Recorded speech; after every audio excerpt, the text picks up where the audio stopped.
¿Esto también es tratar de maniatar a la expresión pública? Por supuesto, el control de contenidos está prohibido en la legislación interamericana. La Convención Americana de Derechos Humanos prohíbe el control de medios. Y el presidente lo que está proponiendo en la consulta popular es que aprobemos el control a los contenidos de los medios. Bueno, dice, y es necesario controlar los contenidos para que no haya presentaciones, digamos, de películas, propagandas sangrientas, lujuriosas. Pero por esa vía va a controlar otros contenidos más. Un pueblo es libre cuando sus medios son libres. Un pueblo se informa mejor cuando los medios pueden decir sin ningún problema al poder lo que tienen que decirles. Pero el presidente también ha dicho que quienes son los dueños de los medios son los que controlan la información, y es por eso que son los que tienen este poder que tal vez para él resulta una piedra de tropiezo. Es por eso que siempre ataca a la prensa. Usted mismo es parte, o su familia es parte del directorio del Heraldo. ¿Cómo ve esto ya desde el punto de vista hacia los dueños de medios? Bueno, yo no soy accionista de un medio nacional.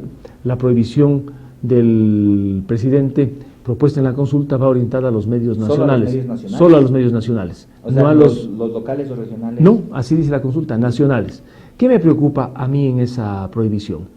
Que se olvida de algo el presidente. Para que un medio tenga influencia necesita tener lectores, oyentes o televidentes. Si un medio hace y dice lo que quiere el director, el editor, el dueño, y no gusta a los lectores, oyentes o televidentes, sale del aire. En otras palabras, la fortaleza del medio depende de que se diga lo que aquellos que son parte de la audiencia del medio quieran escuchar. Que el dueño del medio de comunicación quiere decir tal algo, dirá, pero si su medio no tiene sintonía, no es aceptado porque le ven parcializado, se acabó el medio. Entonces el problema no está ahí, sino en qué se presenta. Yo veo que esta es una forma de controlar sobre todo a los medios nacionales grandes, de donde viene la mayor, digamos, oposición al gobierno ecuatoriano. Prensa nacional, televisión nacional, radios nacionales, van a ser, digamos, objeto, finalmente, de una norma como la que se piensa aprobar en la consulta popular. Doctor, ya en este momento de la entrevista, ¿qué opina usted sobre la penalización a la no afiliación al IES? ¿Esto afecta a los grandes empresarios, a los medianos, a los pequeños? Las grandes empresas del país afilian porque no tienen ningún problema en pagarle al IES lo que tienen que pagar. ¿Cuál es el problema? Aquel que tiene el pequeño, mediano negocio en la agricultura o en el comercio, que no puede pagar tanto al IES y que a veces se pone de acuerdo con el trabajador y dicen, voy a trabajar, no me afilia al IES porque hay que pagar $60 al mes. Con esta norma, las personas van a tener que pagar los recargos de la no afiliación y además irse a la cárcel. ¿Cree que un empresario pequeño, un mecánico, una peluquera, va a trabajar con estas condiciones? No, pues cerrará el negocio y diré, en vez de tener 3 horas trabajo sola, tengo menos clientes solo. Ocurrió, sobre todo, por ejemplo, cuando se aprobó el tema de las empleadas domésticas. Ahora nadie quiere tener empleada doméstica. Un jubilado que recibe $600 al mes y que, los que se jubilaron bien. Claro, y que es mayor de edad, que no puede las mañanas salir a comprar el pan, necesita una empleada doméstica que le ayude. Resulta que ahora tiene que pagarle $386 mensuales, sumados los 260 más los recargos de los adicionales. Es decir, más de la mitad de lo que recibe para la jubilación tiene que pagar a la empleada doméstica. ¿Qué hacen personas que no ganan tanto? Se quedan sin la empleada doméstica, se quedan sin un servicio y la empleada doméstica pierde su fuente de trabajo. Doctor, y con respecto al tema del enriquecimiento privado injustificado, ¿esta no es una medida acaso para frenar la evasión de impuestos, para frenar el hecho de que las empresas grandes que llevan doble contabilidad pues tengan que transparentar su gestión? Esto no es para perseguir a los más ricos del país, porque los más ricos del país llevan contabilidad, hacen sus negocios a través de empresas y cumplen con los requisitos que tienen que cumplir para que no les molesten. Esta pregunta va a servir para perseguir al pequeño y al mediano, aquel que hace su negocio y no tiene facturas, aquel que tiene sus 20 vacas, por ejemplo, sus 10 vacas, sus 5 vacas, su casa, su carro, algo más, y por allí el vecino le denuncia ante la fiscalía que no factura y que se le investigue. Entonces resulta que esta norma desalienta la inversión, porque mucha gente va a decir de estar expuesto a investigaciones de la Fiscalía por enriquecimiento privado injustificado, más bien no hago nada, me quedo con poco y se quedan en el desempleo aquellos que trabajan conmigo. ¿Qué va a pasar también con los inmigrantes que muchas veces vienen con dinero e inclusive ha sido ya suscitado casos en el aeropuerto no pueden justificar, por ejemplo, los 30, 40 mil dólares que traen, que ha sido fruto obviamente de sus ahorros de todo un año? Mire, son migrantes que no vienen robando de España a Estados Unidos, lo que hacen es guardan la platita en el colchón y dicen voy a llevar al Ecuador a entregar a mis familiares para que en el Ecuador construyan una casa. Resulta que vienen al Ecuador y tienen que explicar de dónde viene el dinero. Y cuando hacen la casa con esta norma que se va a aprobar en la consulta, tendrán que justificar los ingresos. Y si no justifican, les quitan la casa. Por Dios, ¿dónde quieren llevarle al país? Estas son las semillas para la inseguridad jurídica, para que no haya empleo, para que no haya trabajo.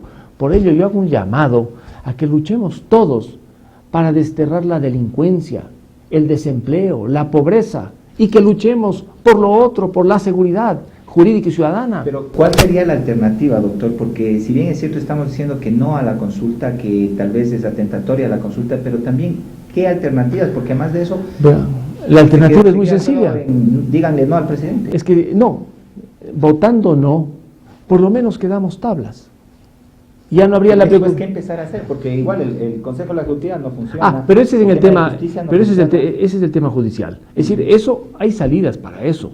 Lo que le decía más bien es en lo otro, que es gravísimo, en la no afiliación al IES. Si gana el no, ya no hay el riesgo de que le lleven preso al empleador, pues que se puso de acuerdo con un trabajador. Si gana el no, ya no hay el riesgo de que le envíen a la cárcel a la persona que vino del país y dio el dinero para que puedan construir la casa. Es decir, se gana mucho, se gana paz, se gana tranquilidad. Y en el otro campo, el de la justicia, este es un cuento trillado.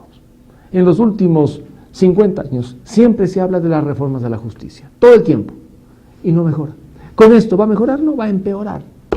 Entonces no podemos nosotros pensar que estos cambios rápidos nos van a permitir pasar a un país estilo Inglaterra en el manejo de la justicia. Será la justicia ecuatoriana con cambios que necesitan hacerse, pero graduales.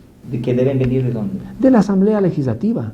Tendrá que... A ver, en la consulta popular que vamos a votar nosotros, están pidiéndonos que aprobemos 70 reformas al Código Orgánico de la Función Judicial. Con sus artículos. Yo creo que eso es como cuando uno va al banco y dice, para sacar la tarjeta de crédito firme aquí, y uno nunca lee la Si usted sale del canal y le pregunta a un abogado de que pasa por la calle y le dice, ¿leyó las 70 reformas al Código Orgánico de la Función Judicial? Inclusive el abogado puede que diga, ¿qué código? No conozco. Porque como el código es nuevo, muchos no saben que hay código, creen que existe la vieja Ley Orgánica de la Función Judicial. Y luego las 70 reformas al código es para que entiendan abogados. Entonces me parece una tomadura de pelo, a mí un abuso que se le pida al pueblo que apruebe 70 reformas técnicas que ni los abogados entienden bien. Lo que me llama la atención, doctor, es que en el caso de los cambios que se procuran hacia el Consejo de la Judicatura, existe, como usted dice, estas 70 reformas. Y en otros temas, como por ejemplo el nombrar el Consejo de Control de Telecomunicaciones o a los medios de comunicación, no hay nada. No dicen de qué ni cómo, solamente dicen que se va a conformar. Si en la función judicial están contenidas las 70 reformas al Código, en las otras reformas se deja para que a futuro la Asamblea discuta sobre qué va a discutir, cómo va a salir esa reforma. Más no se ha podido poner de acuerdo ya en 2 años tratando el tema de la ley de comunicación. Y más incertidumbre. Y créame que la incertidumbre es la que conspira contra la creación de empleo y contra la lucha contra la delincuencia. Creo que debemos los ecuatorianos tener 2 grandes objetivos: combatir la delincuencia y generar empleo. Para lo uno y para lo otro se necesita seguridad ciudadana y seguridad jurídica. Al delincuente que esté en las calles y que le roba a una persona, le quita el celular, a otra le quita la plata, a otra inclusive le pega, con esta consulta ¿va a retornar la seguridad? No, porque usted al delincuente en la calle no le combate con esta consulta popular. Se necesita para combatir a ese delincuente más policías, más vigilancia, más organización ciudadana. La consulta, ¿sirve para ese propósito? No sirve. Se convierte entonces en una tomadura de pelo. Al final, usted, yo y los televidentes de este canal, cuando salgamos a la calle y tengamos que enfrentar a los ladrones, no vamos a sacar pues la consulta popular y decirles ya aprobaron estas reformas, no me asalte. Seguirán allí. Entonces, en lugar de desperdiciar, creo que 30 o 40 millones de dólares en la consulta, era de que compren más patrulleros, más armas, equipen con más policías, la policía. Así se combate la delincuencia. Agradecemos al doctor Luis Fernando Torres por esta explicación de lo que tenemos que revisar en la consulta popular. Esta es nuestra primera intervención con un entrevistado en torno a estos temas que estaremos dilucidando a través de esta semana. Esperamos que con esto ustedes puedan tener más aporte para saber y conocer de qué forma deben votar en esta próxima consulta popular. Amigos televidentes, vamos a una pausa, volvemos enseguida. Punto Clave regresará luego de estos mensajes.